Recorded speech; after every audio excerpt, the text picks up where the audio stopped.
Head vaatajad, olen siin Pringi küla kallasrajal ja räägin teile sellest, et kallasrada on üks Viimsi väärtustest ja kindlasti sellisel kenal tuulisel suvepäeval tulla mererände jalutama, nii et ühtegi takistust ei ole, on paljude viimsilaste soov.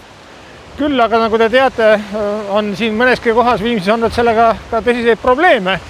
Näiteks 5 aastat tagasi Rohuneemes Sääreteega külgneval kinnistul hakkas üks toonane reformierakondlane arendama oma muule. Need muulid seisavad seal tänaseni ja tema muidugi laiem soov oli sinna teha ka väikesadam ehk tegelikult Liiva lahe rannast kuni Armuneeme tipuni oleks kallasrada jäänud suletuks.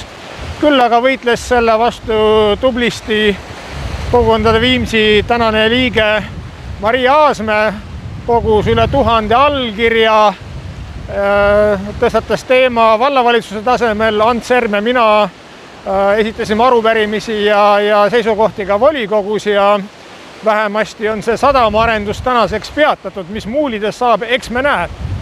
Teine koht on tegelikult Randveres Kirikaia teega külgneval kallasraja lõigul, kus ka eraomanik, kellel on seal magistraalkraav tema krundil, ei ole taganud aastaid kohalikele inimestele seal selle kallasraja kasutamise võimalust ja me hakkasime ka juba härra Illar Lemettile 5 aastat tagasi Ants Ermiga arupärimise esitama. Andres Jaanus tegeles selle teemaga aktiivselt, kui Jaak Sepp sai külavanemaks Randveres, siis ka tema tegeles sellega aktiivselt ja ennäe, pärast 5 aastat ongi siis nüüd reformierakondlik vallavalitsus otsustanud, et see kallasrada tuleb inimestele avada ja sinna tehakse mingisugune lahendus, mis seda ka võimaldab.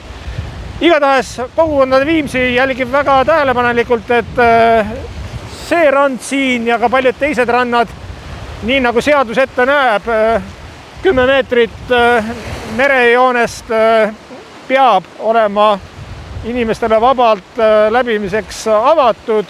No juhul, kui ei ole tegemist sadama või mingi muu rajatisega, mis seda takistab. Ja selle eest me kavatseme ka seista.